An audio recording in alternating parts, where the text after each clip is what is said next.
and then the talk. So welcome to everybody at home and here.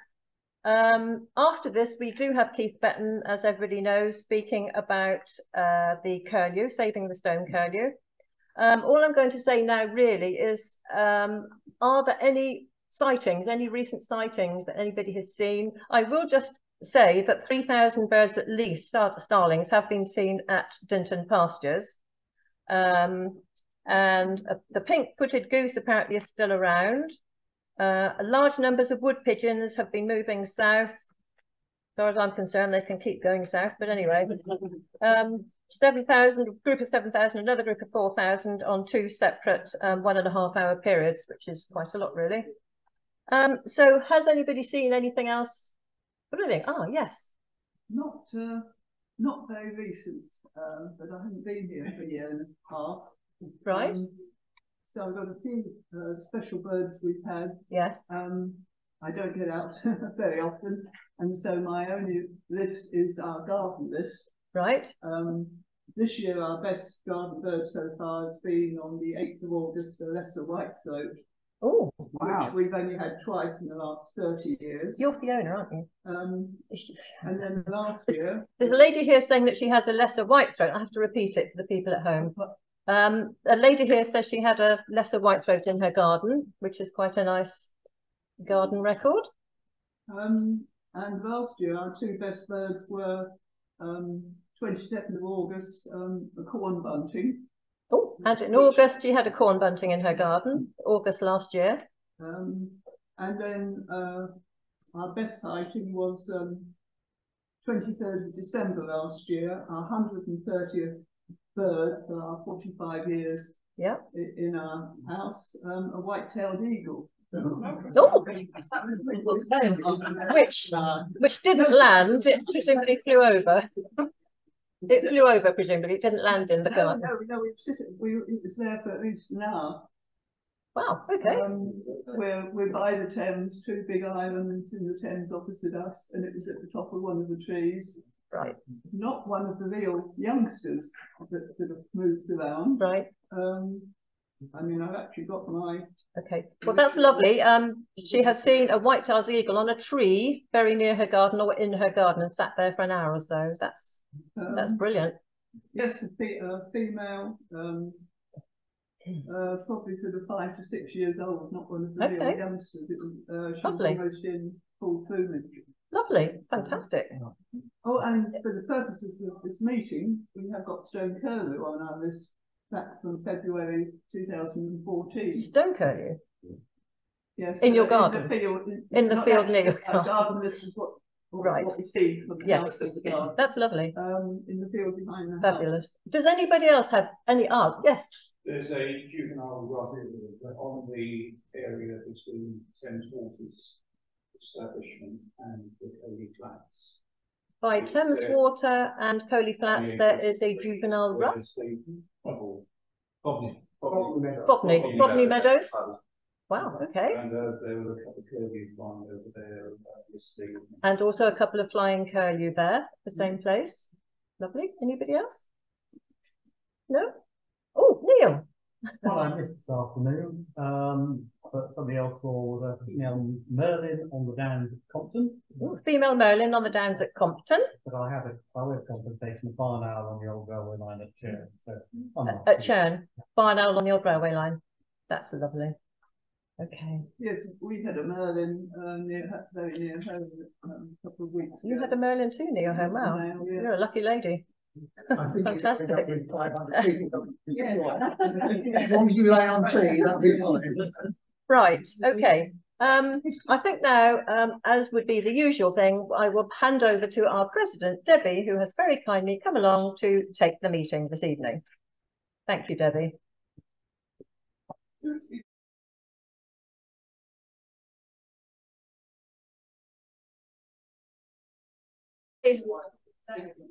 Everybody, thank you, Jane. We need to carry on now because I know Keith's got a lot to tell us about. I'd like to welcome him back. He has been here before, so some of you, I'm sure, know Keith Betton very well. He is the chairman of the Hampshire Ornithological Club, and he is an author, and he has presented on television, he tells me. I don't know whether he still does, but oh, he does still present on television. He's been involved with the Stone Curlew conservation now for 15 years, and he's now going to tell us how the bird is being saved.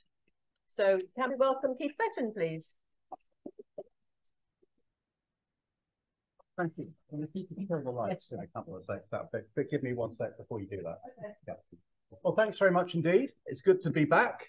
I don't know if you remember, a while back I gave a talk about peregrines, and the night before I'd given a talk about peregrines somewhere else, not far from here, but I won't say where. And rather than copy my presentation from the memory stick, they actually moved it from the memory stick to their computer, so that when I came here, I had no talk. And so I phoned my wife in the middle of Coronation Street. She still reminds me of it, and got her to send me my presentation, but she had to chop it into 5 pieces and send it to me on Hotmail. And I stood here at this desk downloading my presentation as I gave it. So tonight is nice. It's not gone like that at all. Okay, before we put the lights down, a quick advert. You probably remember from last time I came that a few years ago, very recently, about 2020, Bloomsbury Press asked me to do a complete revision on this book that was a brilliant book, came out in the 1980s and 90s, Where to Watch Birds in Dorset, Hampshire and the Isle of Wight. And it came out a couple of years ago, 89 sites in those 3 counties. And it was great actually in a lockdown year to go and check every single site, make sure that when it says go to the Lobster Pot pub and park there, make sure that's not now a block of flats and all that sort of thing, but also to update it with new information. So I've got copies here tonight. You can buy it direct from Bloomsbury for £25.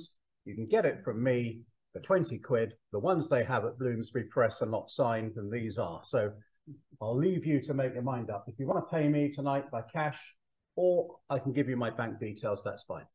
That's the end of the advert. Right. I'll now have the lights off, please. Stone Curlew.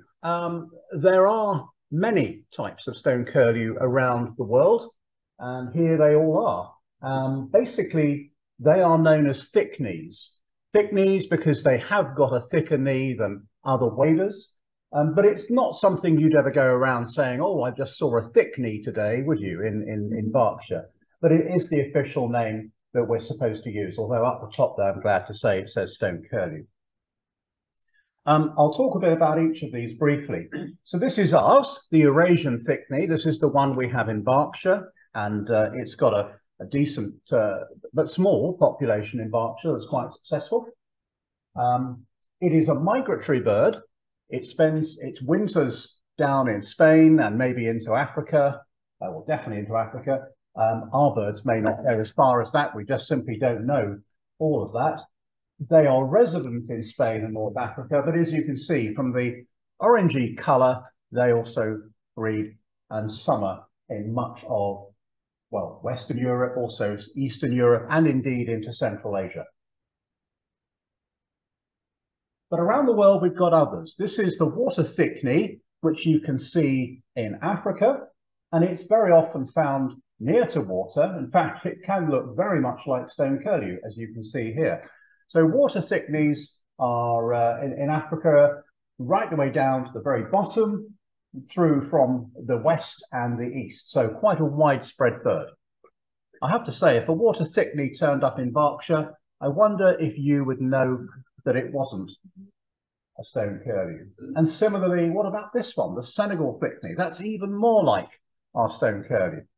And this is so like it, I just wouldn't even know if I could tell the difference. I have seen Stone Curlews in Africa, I think, but I wonder if they were Senegal thick-knees. That's one in flight. It's just identical to the bird that I've spent the last 15 years studying. Although it's got the name Senegal, and indeed Senegal is this country here that surrounds the Gambia, it is widespread across the central belt there and going up the Nile as well. It doesn't go south into southern Africa. We have another African one, the spotted thick-knee, with this lovely mottled plumage. They're much more of a dry country bird, and they are, again, very superficially like our own Stone Curlew when they fly, with the white wing bar, and the yellow eye, the black and yellow beak. They all have the same distinctive kind of combination. Again, across that middle belt of Africa, but right the way down through East Africa, down to the very bottom. Now, if we move across to Asia, the Indian thick-knee, again, looks very similar to our Stone Curlew. And I think if you go back over time, I think this was originally part of the Stone Curlew as a race. But this is a much easier bird to see than ours. If you're in India or Sri Lanka and other places in Asia, you can see this bird just by the roadside. You can actually stop the car, wind down the window and take a photograph. They don't even fly off. It's an amazing thing to see a bird like this that's so skittish in the UK, its closest relative, but in India, easy to see. And there's the distribution. So India, Sri Lanka, and as you can see, going further east into Vietnam and places like that. Over to the other side of the world, South America, the double-striped thick-knee. I think it's the most elegant of the family, very tall, slender, the longest legs of all of them. It looks actually almost like a flamingo, with a lovely black cap. Still got a yellow eye, of course. These go around in family groups in areas of long grass. And again, they're pretty easy to get close to. I didn't have to have a particularly good lens to get this shot. You can tell I'm quite close to them. And again, when they fly, although it's a bit whiter on the underside and the front, you've still got a very typical sort of Stone Curlew look about that bird. And here's where it's found.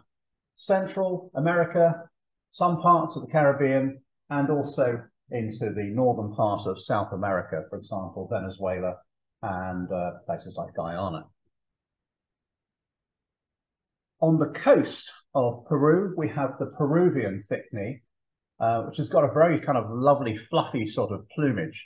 Not a big one, it's a smaller thick-knee, but again, quite easy to see. I've seen that nesting in car parks in Peru, just outside Lima. And if you've been to Peru, you'll know that the desert goes right down to the coast. And here you can see the birds are in the desert together. And there is a distribution right along that coastal strip of desert that we've got all the way from the top to the bottom of Peru. If you've been to Australia, somewhere like Cairns, for example, in Queensland, you'd have to try hard not to see a bush thick-knee. The bush thick-knee is a bird that lives alongside Australians in their gardens, in their parks, and it's a really easy bird to see. They are in flocks, they walk up and down the pavement in small towns. They nest in people's gardens. It causes trouble because they're very often getting upset because people are walking a little bit too close to the chicks or the eggs when they're in the garden. There's quite widespread across the, not in the absolute real interior mainly, but around the edges of Australia. And if you've been to Australia, then the other one that was harder to find was this, the beach thick-knee. It's a brute. It's huge, great big beak. And this one is really, as it says, found primarily around beach habitats. And it's an astonishing looking bird.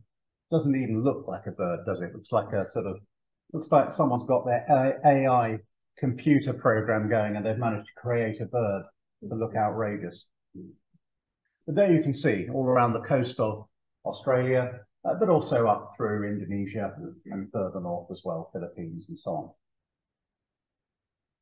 The great thick-knee is one of my favorites because it's the biggest of all of them.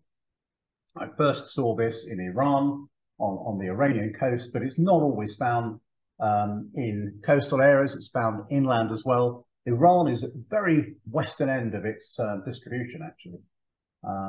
But a striking bird again. And here you have an example. This is in Indonesia from, well, actually a year ago, I was on the Banda Sea cruise in Indonesia and I took this photo. And they are found in Iran at the west, but also through India and down through bits of Asia as well. Right, so that's your world tour. Anybody seen all of those? Brilliant.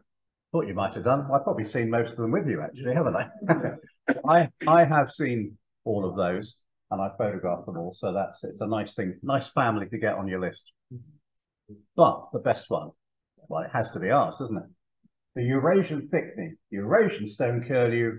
I'm just going to call it the stone curlew, but it's had other names over the years. So, for example, it used to be known as the wailing heath chicken. And the reason why it got that name is because it does wail. And of course, the reason it's called stone curlew is because it nests amongst stony ground and it sounds like a curlew. So I'll just play this for you. Hope you can all hear this at home. Here's the call.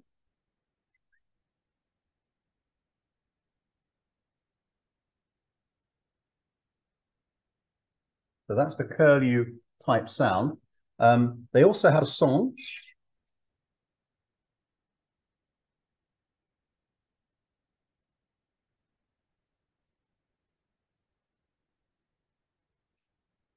And when they get upset, they do this.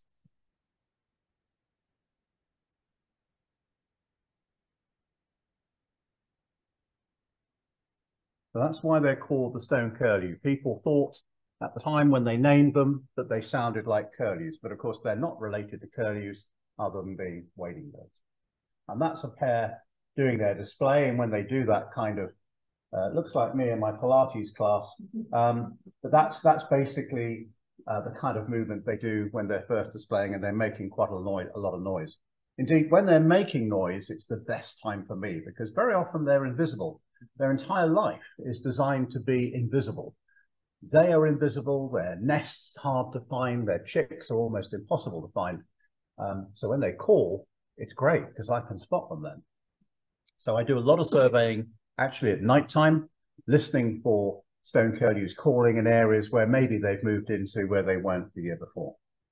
And I love this stamp, which came out, I think, last year, of the stone curlew. It's really good at showing the thick knees and also the lovely buff undertail coverts, particularly on the male, which is used during the display. So I'll give you a few facts and figures then about stone curlews. The length, 42 centimeters, and the wingspan of 80 centimeters. So the weight, they're just about half a kilo, not very heavy. They breed when they're 1 year old. So I've actually had a bird that I ringed, come back the next year, had colour rings on, and nested in the same field it was born in. Brilliant. Actually nested next door to its parents, which was rather special.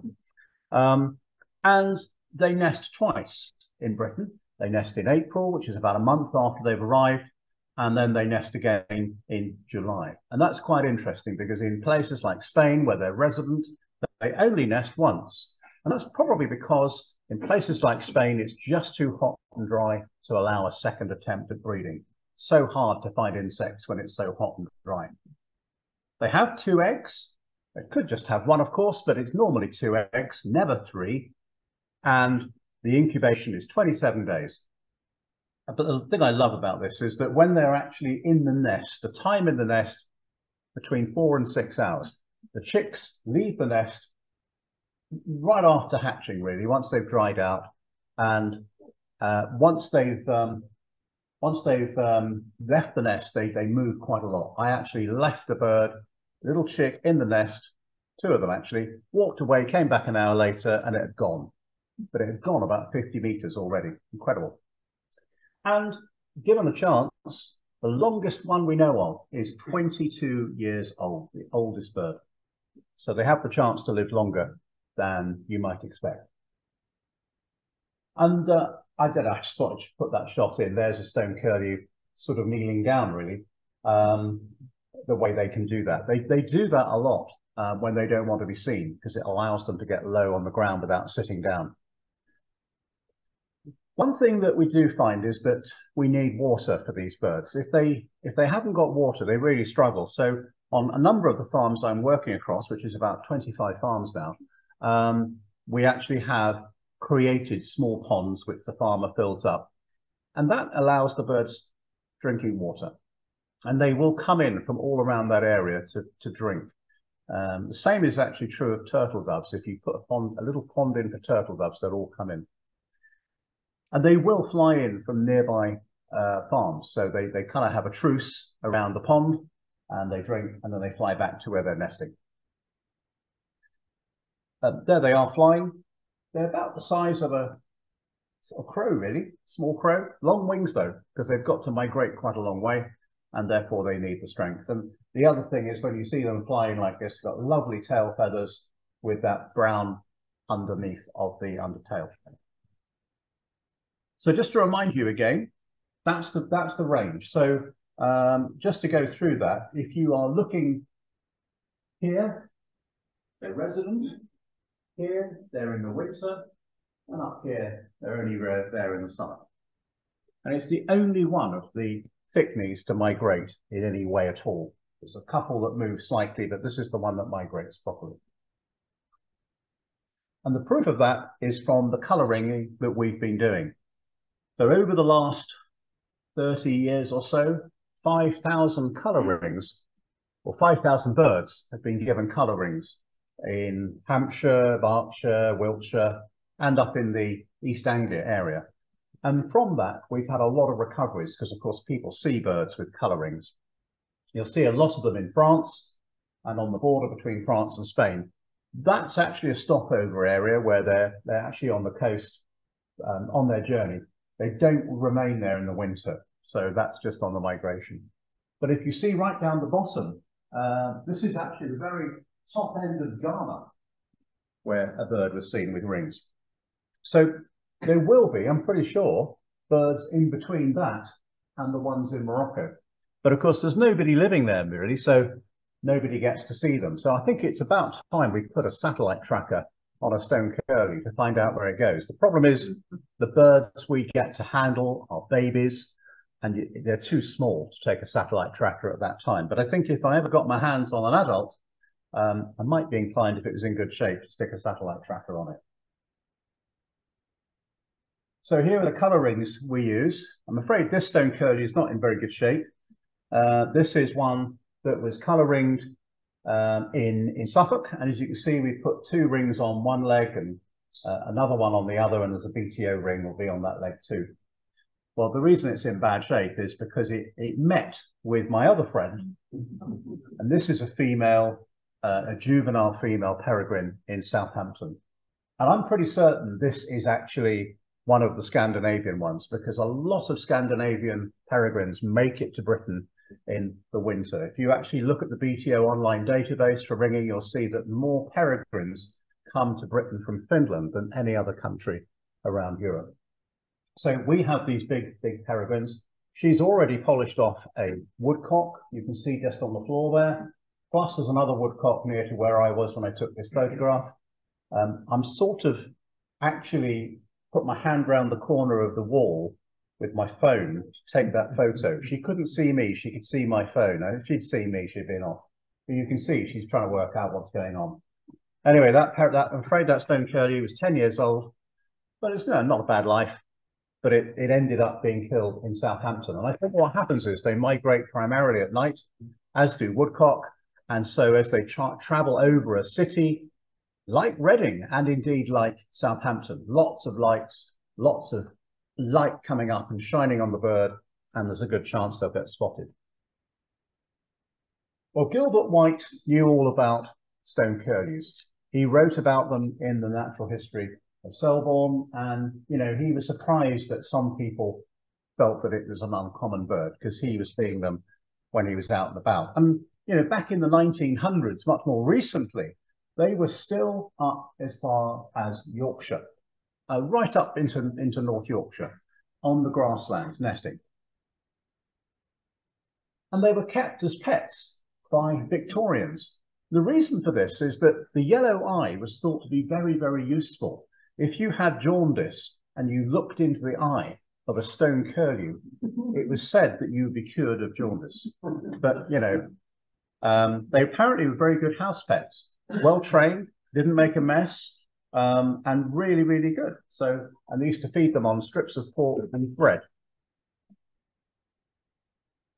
And there's loads of evidence of stone curlews in collections in museums up and down the country, further north than here. Well, I first saw my first stone curlew here.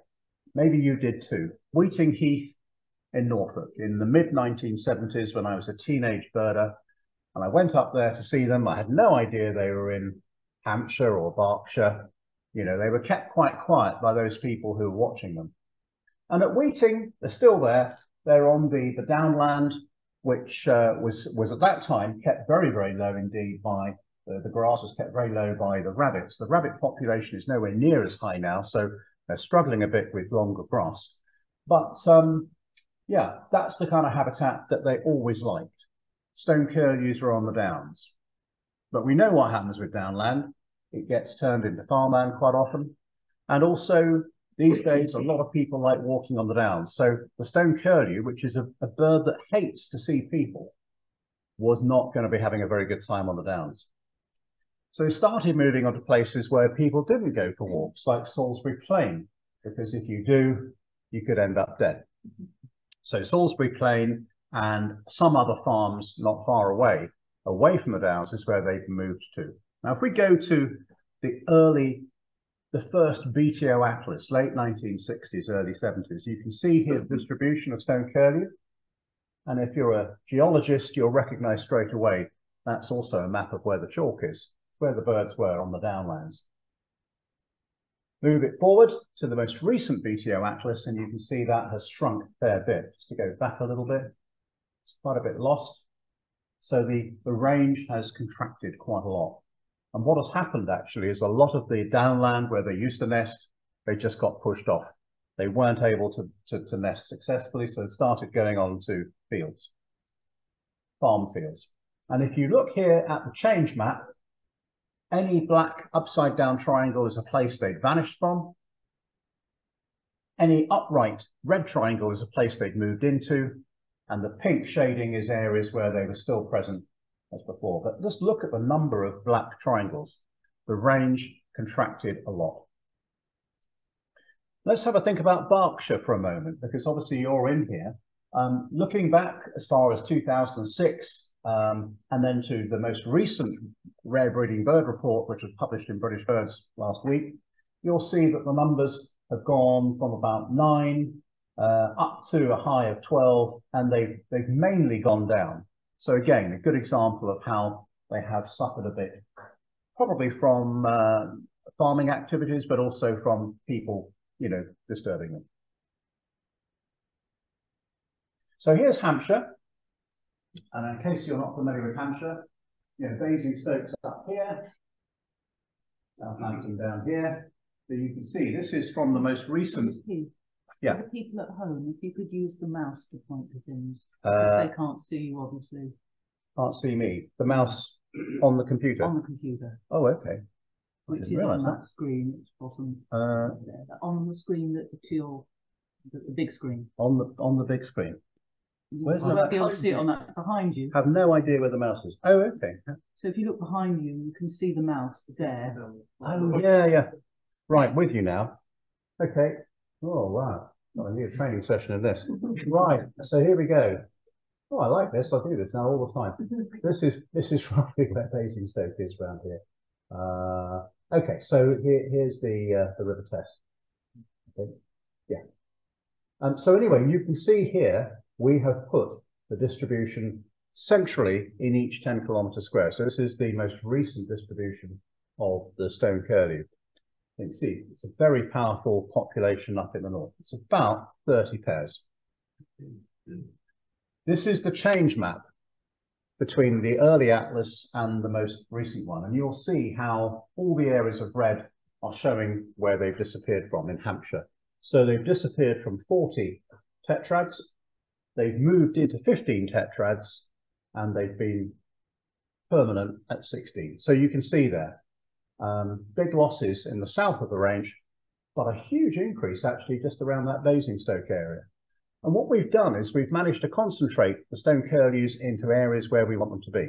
And that's going to be the backbone of what I'm going to talk about with this work. And I will just mention they are now also with us in winter quite often. Now, the birds in Hampshire leave in November now. They used to leave in October. And in Norfolk and on the sort of Suffolk areas, they are also very late at leaving. They haven't actually wintered yet, as far as I know, but I think they're bound to. So this is from the BTO bird track database, and you'll see from this graph, they arrive towards the middle and end of March, and then they're building up through into May. That big peak there is probably when they're having their first brood, and there's a bit of a decline as they're busy feeding that brood, and then there's another peak at the end of July, and that's the second brood. And then they've gone, mostly by the end of October. But in Hampshire, the last one to leave last year was the 15th of November, the latest they've ever been. And this spring, the first arrival was the 17th of February, the earliest we've ever had them. They were only away for 13 weeks. So, you know, the wintering time wherever they go to is much less than it used to be. Well, we're lucky. We've got quite a lot of nice farmland in Hampshire. Most of it looks like the farmland in the bottom. Stone curlews would love that. They wouldn't be so keen on the farmland above, and we've got quite a lot of that too, I'm afraid. So we've lost farmland, we've lost downland to farmland, and we've also got downland that's very busy now. So what I want to talk a little bit about is the work that I've been doing with the RSPB. And the RSPB started doing its work in the 1980s, looking at stone curlews on farms in Hampshire, Wiltshire and Berkshire, and Oxfordshire. And a team of staff were sent out, and they would survey farms where they thought stone curlews should be or where they were already, and they'd select plots of 2 hectares. And the idea for the farmer was to prepare those plots by March, in time for the arrival of the stone curlew. And this is a typical plot.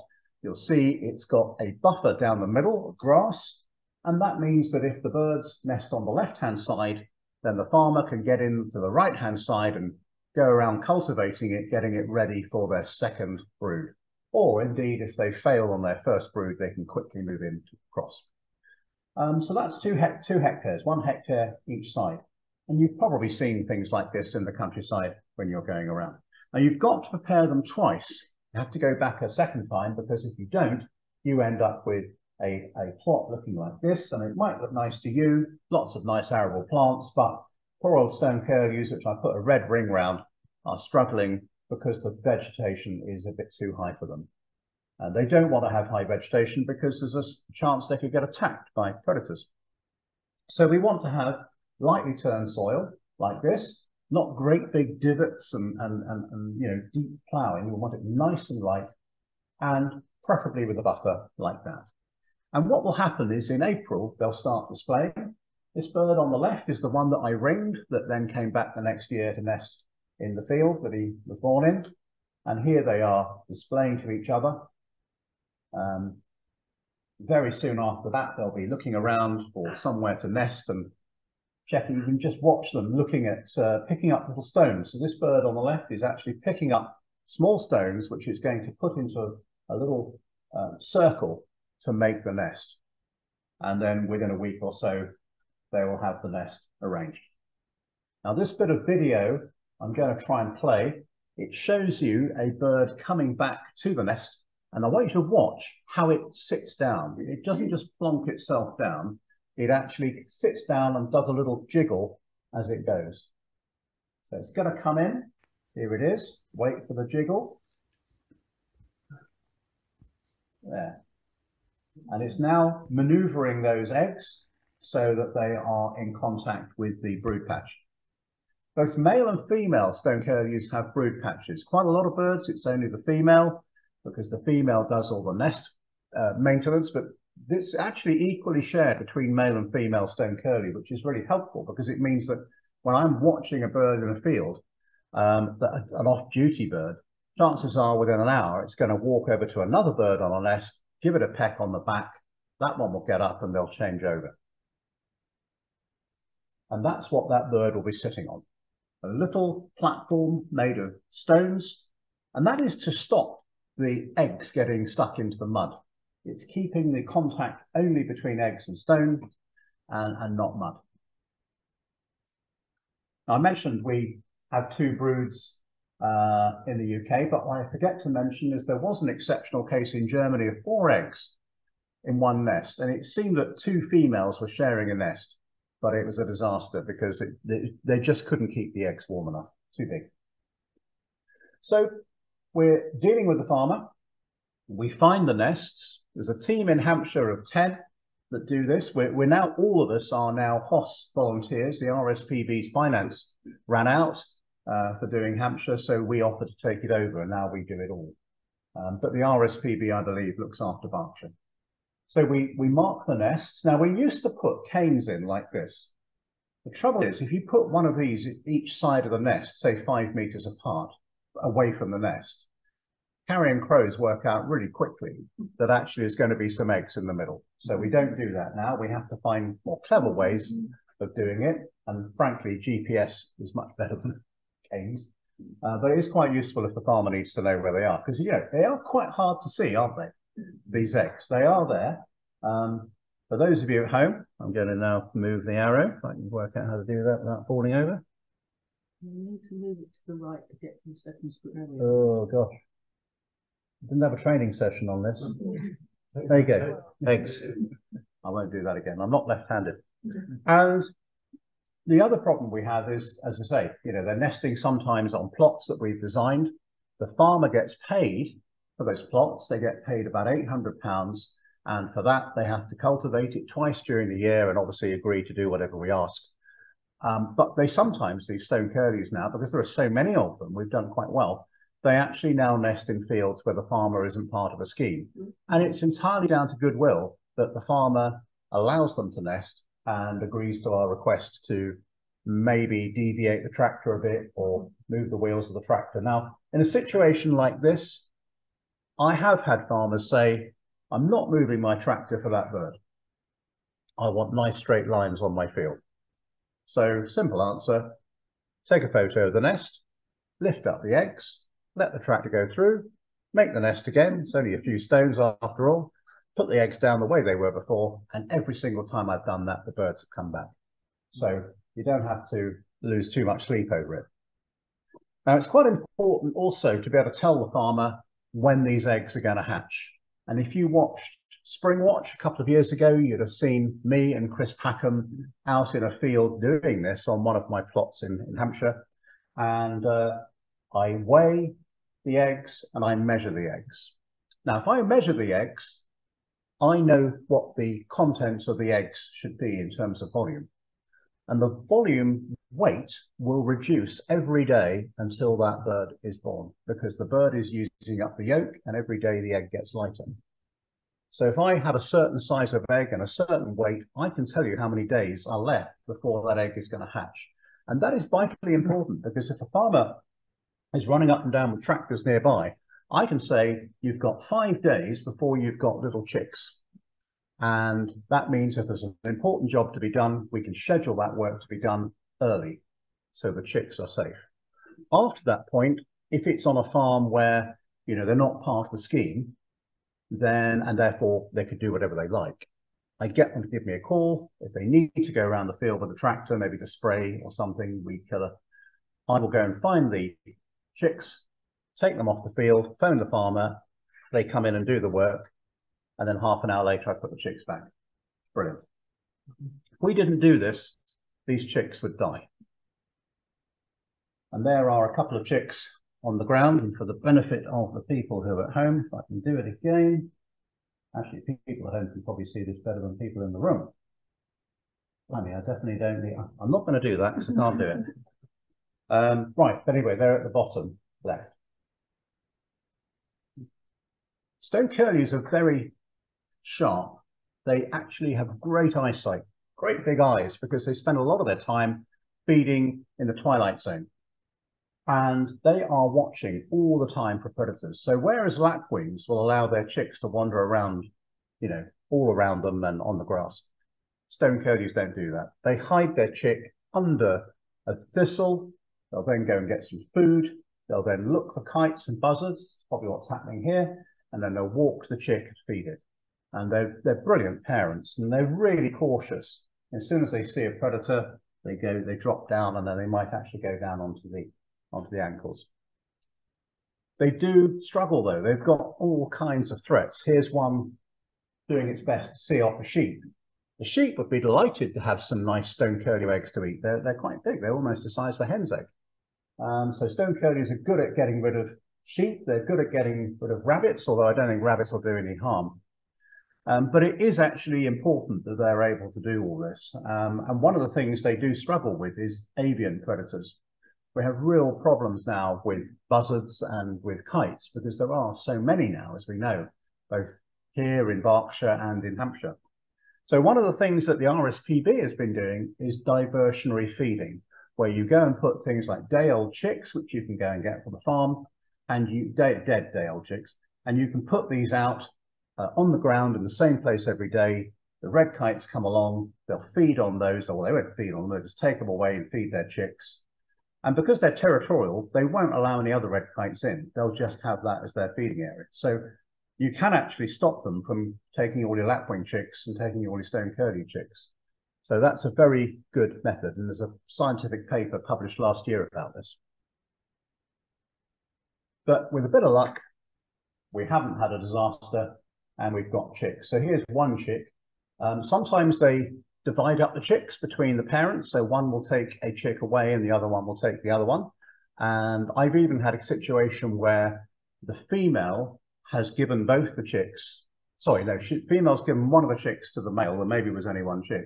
And she's then got on the second set of eggs. You know, they are amazing birds.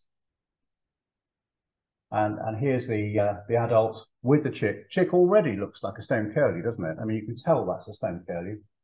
The little baby one. Even more like it there. It's even got the yellow eye. It's got the yellow legs. It's got the thick knees. It's even got a bit of buff under the rump. Amazing. And as they get a little older, they become a bit more stone curlew-like. And that's really great. We're actually supposed to get 0.6 of a chick per pair per year reared in order to keep the stable population. We're actually outperforming that, I think, although it's very hard to find the fledged chicks to prove it. But I'm certain we have to be doing better than we thought, because we've recently done a count at a roost, an autumn roost last month, 74 stone curlews in one field.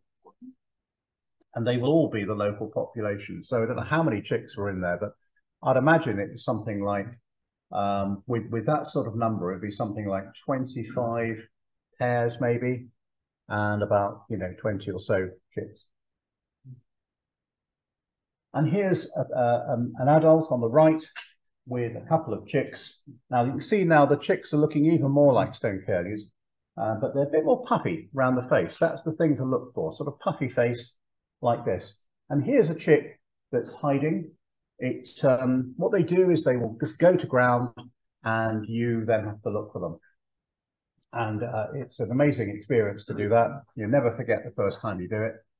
And what I do is I get someone with a telescope to watch the parents and the chicks. I then enter the field, we're in radio contact, and I will then walk up to where the chicks are hiding, and I will then do the ringing of the chicks. And this is a trick question really, but how many people does it take to ring a stone curlew chick? And the answer appears to be 5, because I'm there on my knees, basically putting the ring on the chick. Janice, my colleague, is holding the chick so that it doesn't run off, because they do run. Very good runners as well. Barry is holding the glue to seal the plastic rings that we're going to put on it. The farmer, he turns the farmer from his boots, on the left is taking a photograph of it all for the farm diary, and then another friend of mine is taking a photograph of all this happening. So the answer is 5. And it's a wonderful experience, and it's a great connection opportunity with the farmer, because if they've just had a pair of stone curlews nest on their land and it's all gone well, you just present them with this chick and say, here you are, here's what you did. And they are so proud, and they will try and outdo each other. I've seen it at farmers' meetings where they say, oh, well, I've got 2 pairs of stone curlews and they had 2 chicks in each brood, and all this sort of thing. Never mind how much wheat you grew, it's all about how many stone curlews. Anyway, we're measuring the birds and putting the colour rings on. This is the process. Now, we've actually stopped doing this just in the last couple of years because we've ran out of ring combinations. There are 6 colours you can use, and there are 3 places you can put the rings. And if you work out all of that, that means there are 5,000 combinations. And we've run out of combinations. So we either stop or we have to start again with the original combinations. And I would quite like to go and start again, but you have to ask yourself, what is the justification in doing this work? You've got to some extent, upset these birds to go and do this. So there has to be a conservation benefit. And I'm not sure there is a conservation benefit now from putting colour rings on. There probably was 30 years ago, and now we know a lot about stone curlews. We probably don't need to do it. At least it's either a neutral or a negative impact. And that's the thing to bear in mind. But anyway, here are the rings. And these are still on lots of stone curlews in Berkshire and Hampshire. As you can see, BTO ring always at the bottom, could be on either leg, and above the tarsus as well, above the joint, not the tarsus. And, you know, they're really useful. Here's an example where I've been photographing stone curlews on a farm that I've been watching up at Highclere, not far from the border, county border. And although that bird on the right has lost some of its colour rings, I can see that red mark there, and I know every year when that bird comes back, and that's a female. And if it all goes well, you get lovely opportunities to see this. This is actually in a lavender field. It's not on a plot. It's actually on a lavender farm in Hampshire where they nested in amongst the lavender, just in a gap. And the people who were about to harvest the lavender delayed it by a week to let these chicks get out of the way. We do also have to round them up. I quite often find that even if they've nested on a plot, they might walk next door to a field of rape, and then we've got to negotiate with the farmer because the farmer's going to have to cut the rape, and we need to get the farmer to go in at one end and go in a sort of zigzag line so that they finally get to the bit where the stone curlew chicks probably are really slowly, and then hopefully they come out the side and we're able to grab them. And indeed, we have to run because they can run faster than us sometimes. And here they are in the back of my car, looking very chilled, waiting for the whole operation to finish so they can be put back out on the field again. I've stuck some rings on them as well, keep them happy. And I get a little thank you at the end of it, of course, because they appreciate they've been saved. And the good news is when you do that, here they are again. Here are the chicks a few weeks later with a worried mother or father in the background. And I think you can see quite well there the dark facial colouring and the sort of puffy face of the chick compared to the very white gleaming face of the adult. And this is a photograph back at that lavender farm this year. That's a hawk moth, isn't it? Caterpillar. And there's a stone curlew chick from this year. You can tell it's a chick. It's very fluffy, but it's quite a well-grown chick, and having a big feast on that. Now, as I said, we are seeing good flocks of them now, and there are 2 or 3 places in Hampshire where they roost. There used to be roosts in Berkshire too. I don't think they exist now, but they are there with a few lapwings as well, and it's fantastic to see that. If you look at the graph the RSPB put out recently, you'll see that when they started in the Wessex population, so that's Wiltshire and Hampshire, Berkshire and Oxfordshire, there were, well, about 50 confirmed breeding pairs back in 1992. And if we move it forward to 2019, it's about 130, and it's higher than that now. It's gone up since then. There was a bit of a dip there in 2001. That was the foot and mouth disease. It's a bit of a fake dip. It just we couldn't go out and survey them. But there are genuine dips then there. If you look in 2013 and 2018, and those were the springs when we had incredibly cold weather. Remember the beast from the east in 2018? Stone curlews arrived back from their journey from Africa or Spain, tired, hungry, and the country was covered in snow for a week. And a lot of them died, and therefore the population took a dip. But I think it's great that overall in Wessex, the population has grown, even though they're nesting on an area maybe a third of the size that they used to. And I think it's a very good example of the RSPB's work and how it can really help a bird that without our help would struggle. Thank you very much.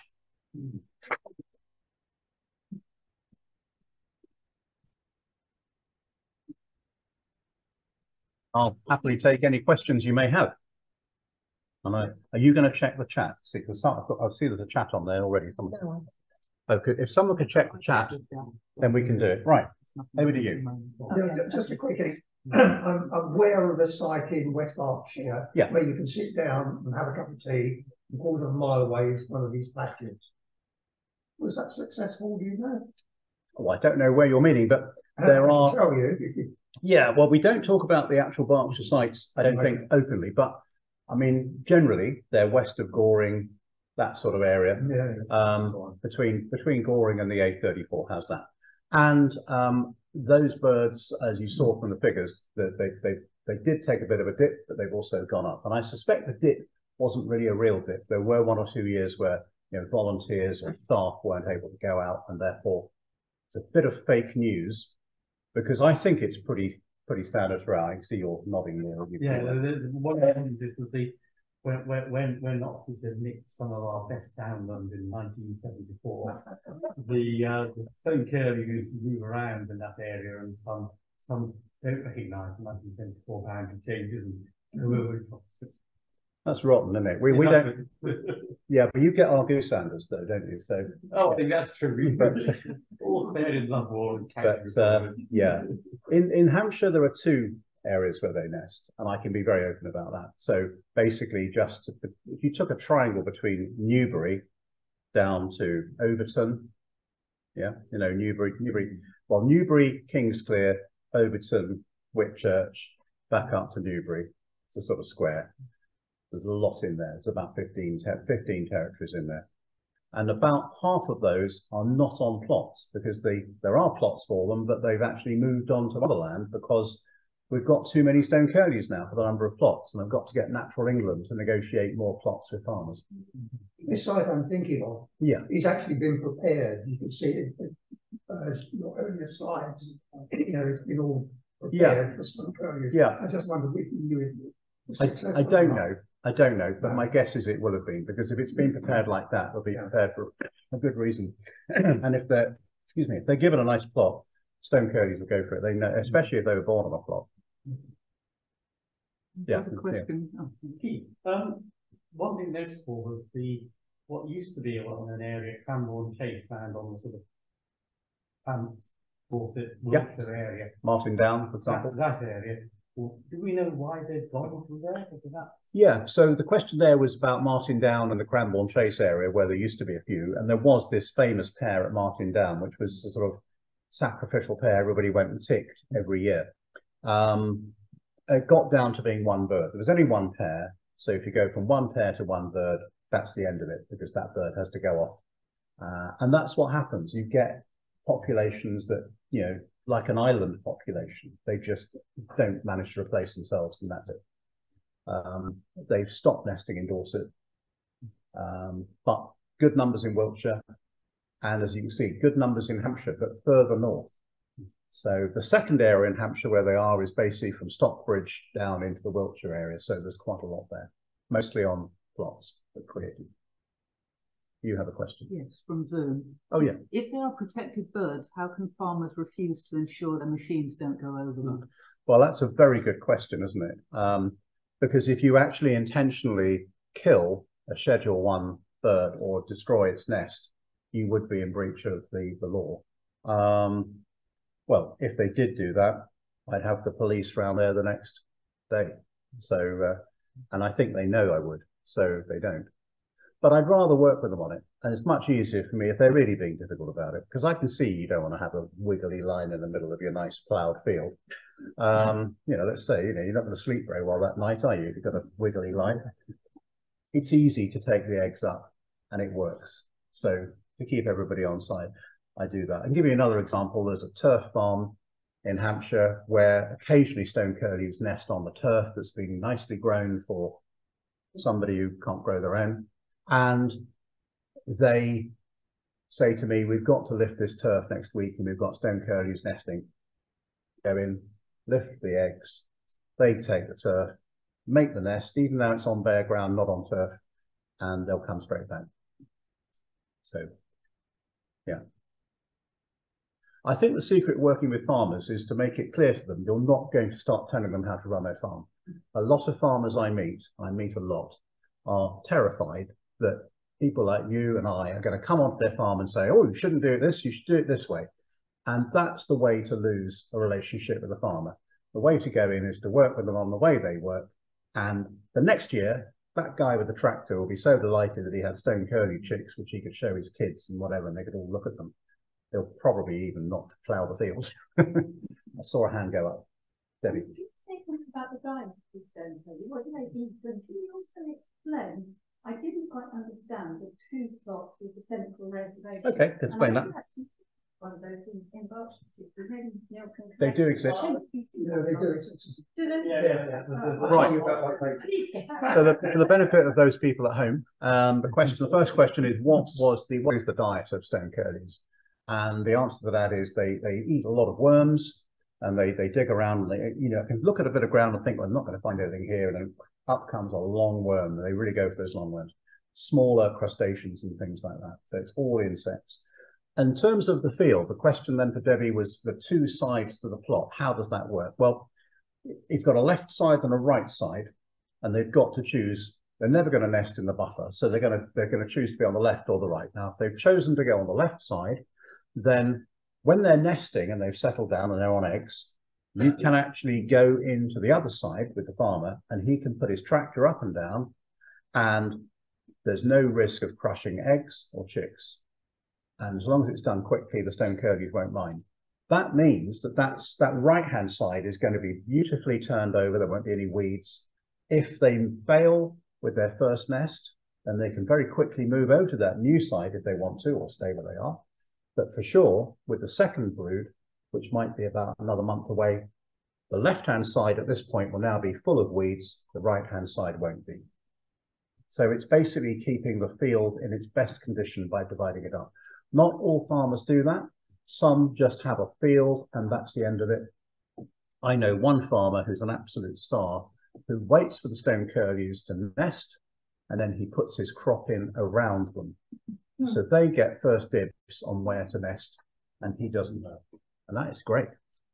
Can I ask how big the territory is then? And have you ever had an incident where you've had birds nesting on both sides of the buffer? So I've never had them nesting on both sides of the buffer was the question. But I have had a 5-hectare plot, which is a super plot that the farmer chose to make 5 hectares. And the chick that I ringed, which had that leg ring on, came and nested in there where he was born the previous year, and his parents were nesting 90 meters away over to the right. And there was no hassle.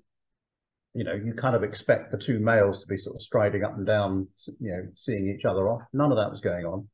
I have also had birds that I'm not believing to be related nesting in the same field. And if they're not related, well, I think there's a bit of argy-bargy because everyone's sort of, trying to look, males are all trying to look bigger than they really are, just to sort of show this is my side and that's your side and stick to it. Yeah, but the size of the territory, just to answer that question, it's really only the 2 hectares. Outside of that, they feed together. All the pairs will feed on open grassland away from the nesting areas. Andy. Are farmers now getting paid like they used to with the new sort of arrangements coming into effect? Because I've seen plots that are just basically not moving about. Right. Question there is, are the farmers being paid under the new schemes that the government brought in over the last 5 years? Yes, they are, in most cases. So if they're in higher level stewardship, which is the highest level of protection or help you can get, then yeah, they will be in a scheme, and they'll be in a scheme for a certain number of years until they either come out of higher level stewardship or they change.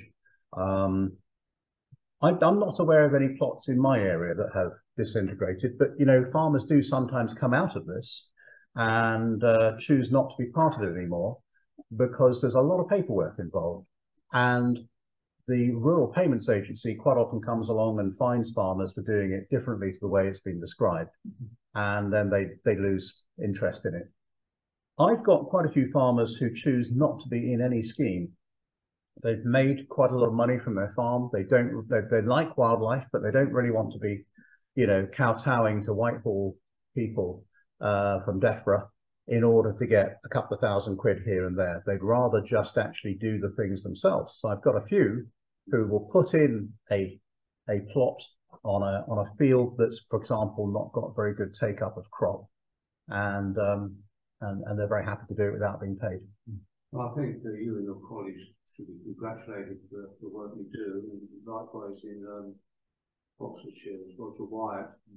Sure. No doubt know. I do. Who monitors all the Oxfordshire and Berkshire birds, and I try to support him wherever I can, but you know, you've got to be really dedicated to keep on top of this and having contacts with the farmers and being there on a regular basis.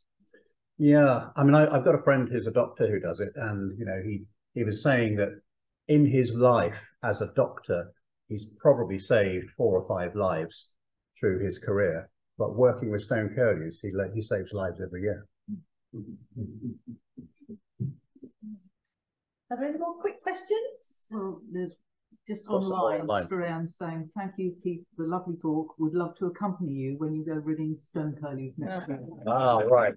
Well, I will put a little advert in here and say that Nature Trek do tours where I'm the guide, and they're doing 2 next year in May, where I will take, I think it's 10, 12 people or whatever, for a walk around one of the farms where we do this. We will see Stone Curlews. We won't be bringing chicks, and we won't be visiting nests. And Hampshire Ornithological Society every year in around July, August does do an outing where we all go out and look at Stone Curlews. And I'd be happy, here's a brave offer, I'd be happy to have Berkshire Ornithological Club come in on that, but I would hang on. But I'd probably have to limit the numbers a bit, because we did it this year and 60 people from HOS turned up, but we had 4 leaders. So if I know you're going to bring 15, then I can get enough leaders on. But we'd love to show you, because you know, you can say I'm really proud of the work we do. Right, that was an absolutely delightful talk. Very informative. It was absolutely lovely. Thank you, Keith, so much for coming along. I'm sorry we've run over a little bit, everybody. The AGM did go on a little longer than we expected. But it was fabulous. Thank you, Keith. Really, really interesting. And can we all thank Keith very much?